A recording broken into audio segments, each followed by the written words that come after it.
Welcome to episode 132 of the Fully In It podcast. On today's episode, what I want to talk to you about are the selling mistakes you very well may be making. After 5.5 years of running an online business, I am well acquainted with the mistakes that I have personally made on my selling journey, as well as those that I see my clients make. So if you struggle to sell, if you have a love-hate relationship with talking about what you do and how you can help people, we are going to spend today's episode shifting your mindset around selling, so much so that you may even find that as you begin to implement the things that I'm going to teach you, that you will learn to love selling too.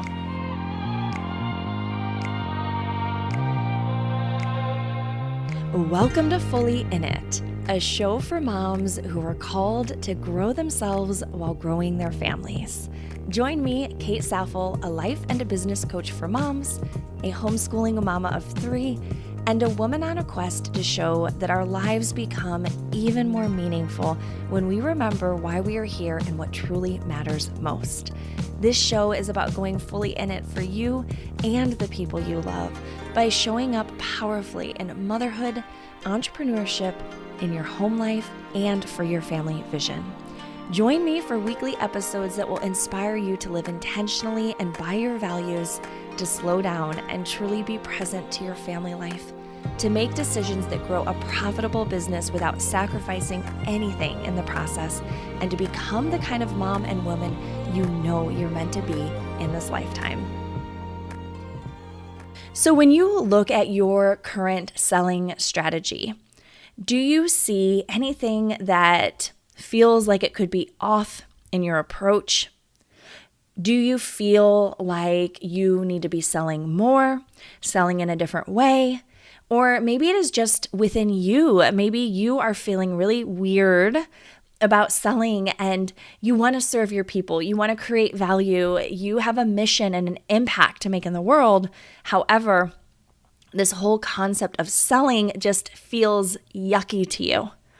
And you're so worried about being salesy. And what if people get the wrong idea about you? What if they think that you are just after the money? If anything that I just said pushed a button or two, you are really going to love this episode. So let's go ahead and dive into the 5 mistakes that you could be making that are impacting your sales.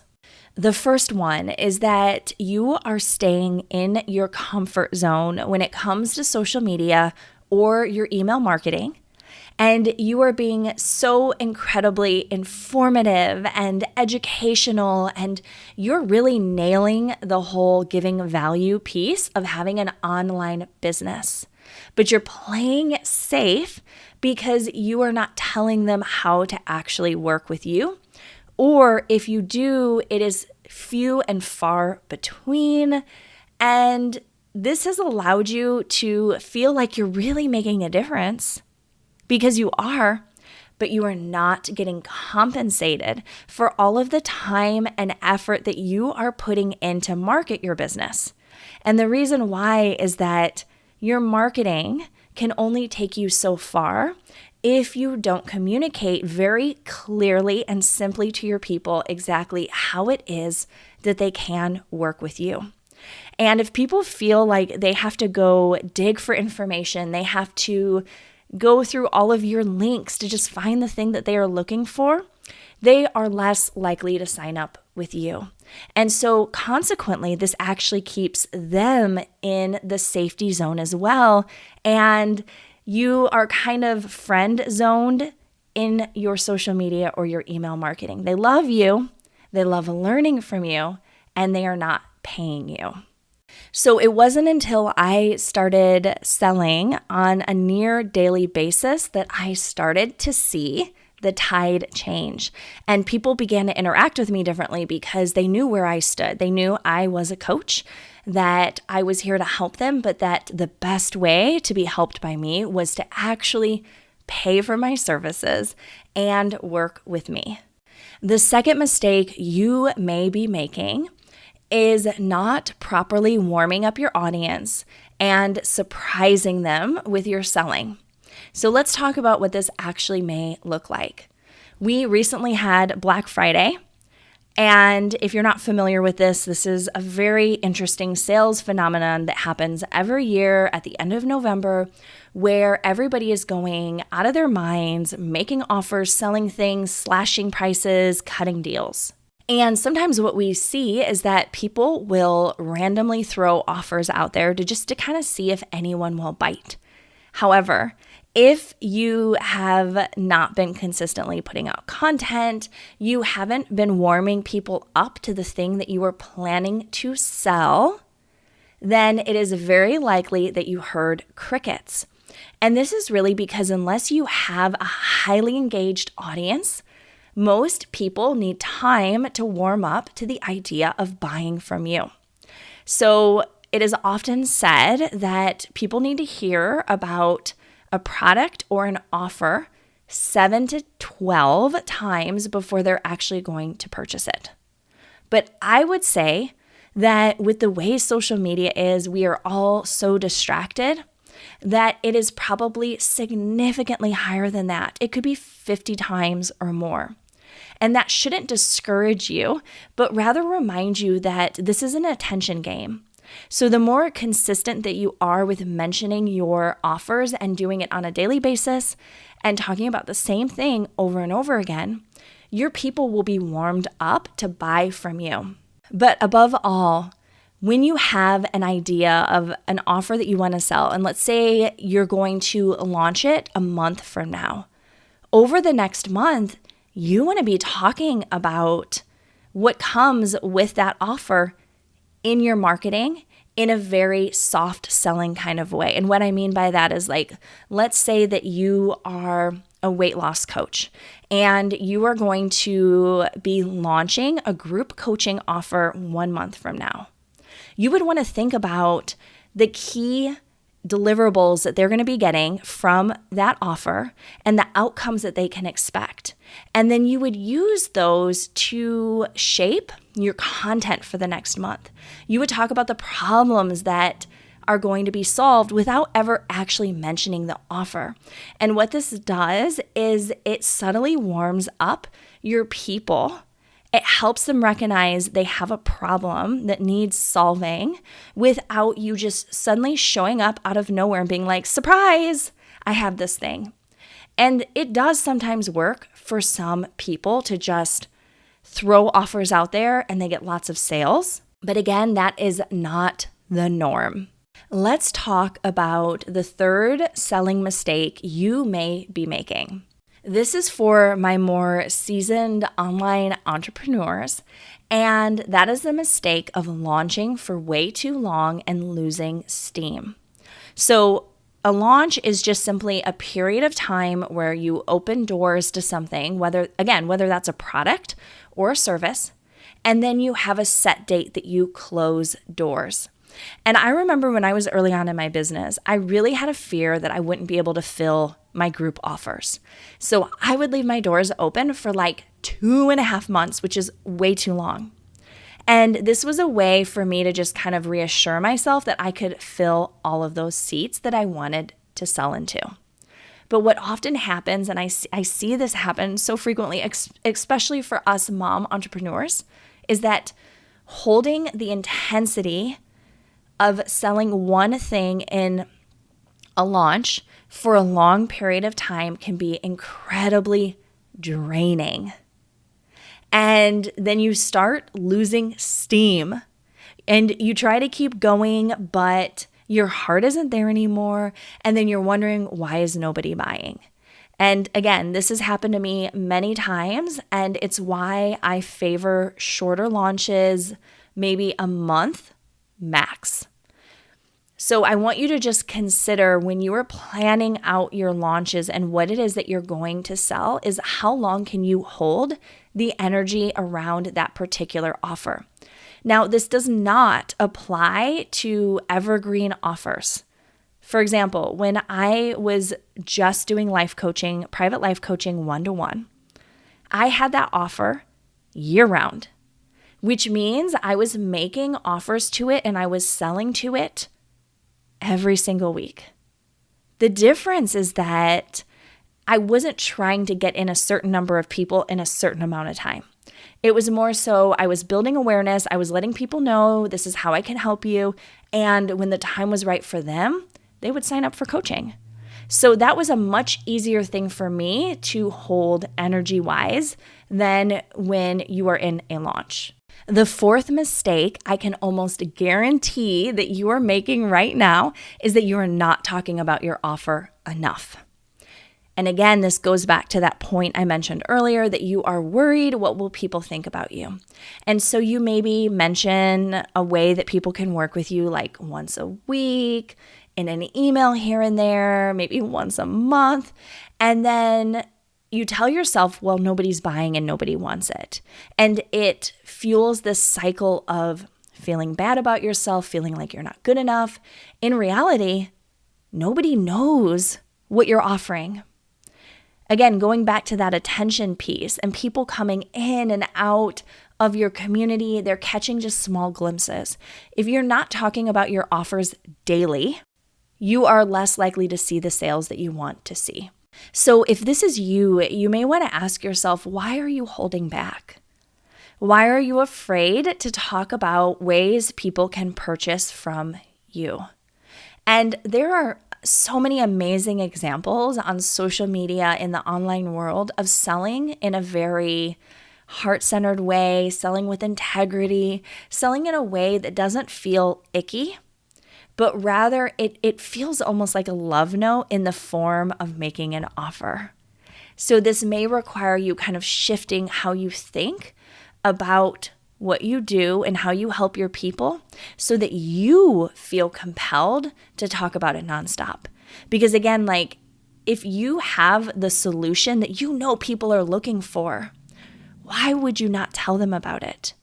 Right? Like if I find some miracle product or some hack that like changes my life, I'm thinking about maybe something that I've bought recently, and I am that girl who I'm like texting my friends, oh my gosh, you have to try this. I'm sending them the content on Instagram. I'm like, oh my goodness, this is changing my life.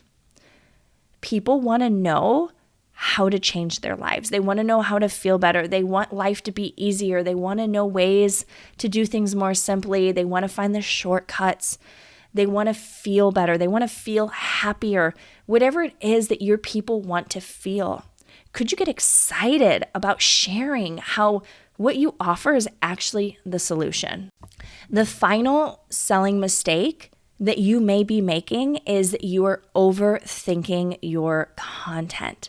So you sit down to make an offer and maybe your heart starts beating fast and you type something on the screen and then you delete it.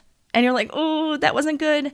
And then you sit and you think some more. And then like 30 minutes go by. And then you're like, oh, I'm not going to do this. I'll do it tomorrow.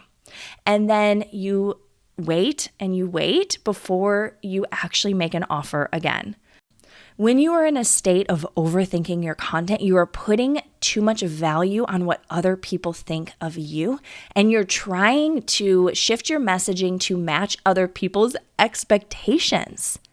This is a form of perfectionism. And when we get it in our mind that we have to do things perfectly, it is just like throwing a roadblock right in front of your business. I want to encourage you that you do not need to do it perfectly, that it is okay if it's not the most ideal way of writing copy and you didn't like spend 5 hours researching how to clearly make your point about why they should work with you. I want to encourage you to trust your heart, right? Like think about if you were having a face-to-face conversation with someone and they're like, well, like, what is it that you do? Or like, what is it that you offer? And you were just able to be like, oh my gosh, I would love to tell you about it. This is how I help people. And if this is something you're interested in, I would love to help you too. Or if you're product-based business, you're like, I have the most amazing product. Oh my gosh, I cannot wait for you to try it. This is how it's going to help you, or this is how it's going to make your life better. Would you want to try it and see what you think? And it can really be that easy, but you're going to have to break that cycle of overthinking every step along the way, because I know it's exhausting you and it's keeping you from making the sales that you want to make. So if you could see yourself in those selling mistakes that I mentioned, what if you could actually love selling? What if it felt as awesome to you as one of your favorite activities? I honestly love selling. I have built the habit. I have built my confidence in my voice and how I communicate about what I do. And for me, it is an act of service and love to tell people how they can work with me and really how I can help them. So I want you to consider that if you aren't selling, you aren't helping your people. They aren't getting the help they need if they don't feel compelled to make the leap to work with you or to buy from you. And I know your free content is wonderful. Like, I know it is really, really good, but it's not going to change their life like buying from you will. There is just something that happens when we make that transaction. So don't be the block that is keeping your people from getting what they truly need. Secondly, buying and selling is as old as time. Humans have done this forever. I want you to think about how many things have you bought in the last week? Can you even remember most of them? Are you mad at those stores for selling those things to you? Like, how dare they be so salesy and take your money?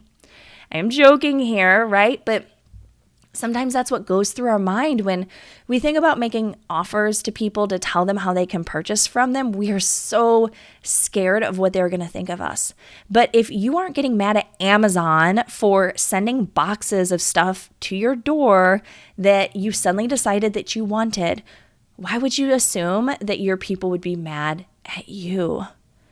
Our economy is made up of buying and selling. And this is how we keep our economy going, is by both buying and selling. We need both parts of that equation. So what if you recognized your role, how important your role is in selling within your own niche or your own industry? And also that if you don't show up and sell, your people will 100% buy from someone else who is willing to sell to them.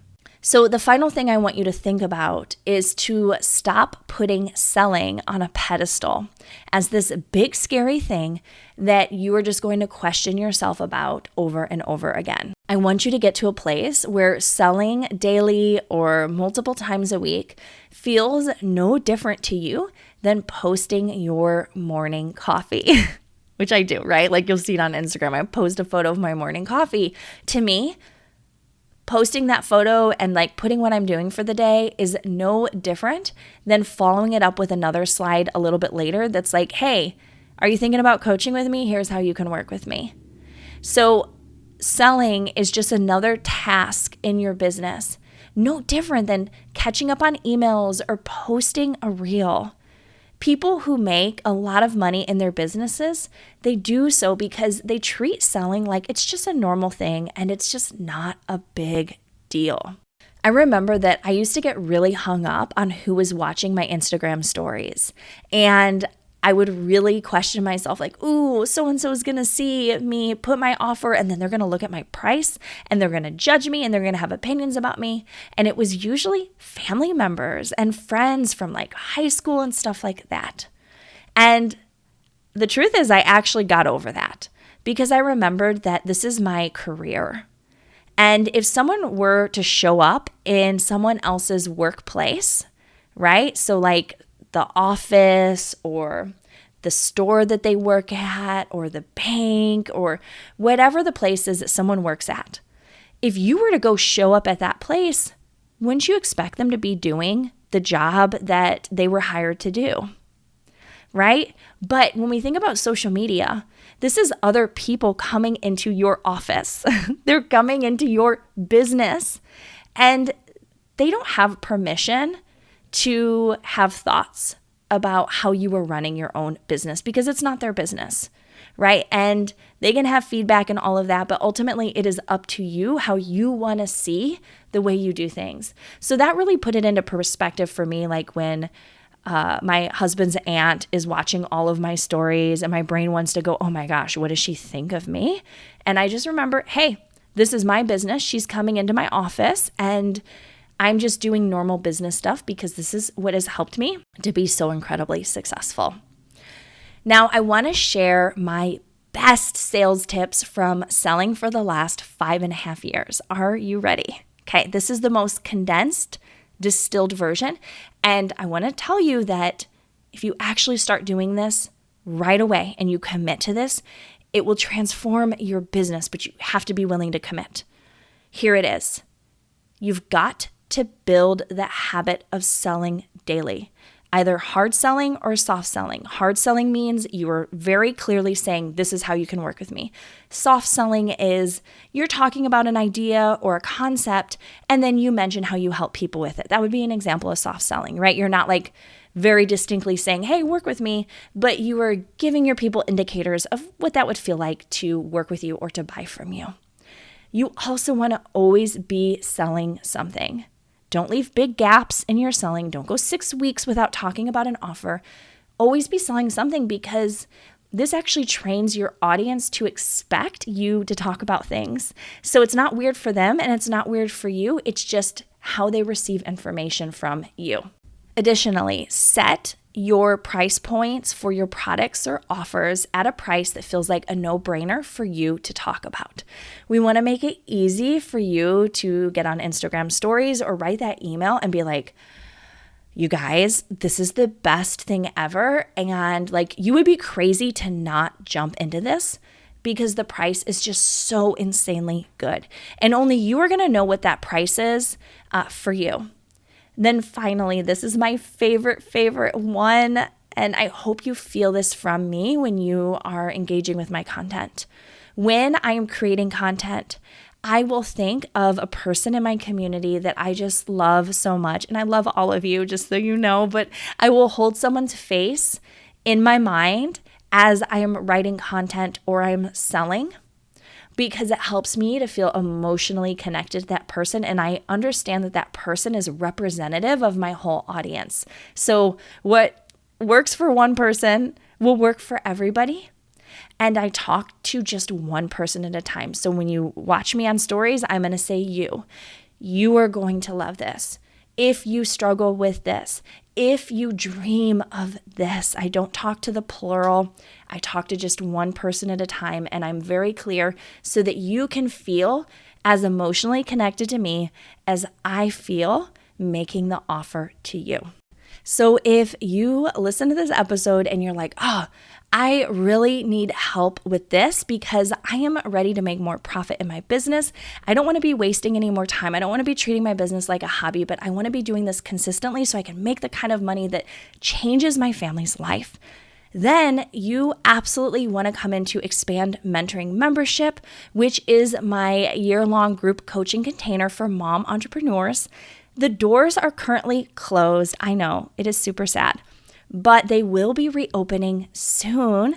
So you want to make sure that you are on the wait list for that program. And the best way to do that is to go to happierInmotherhood.com/expand-membership.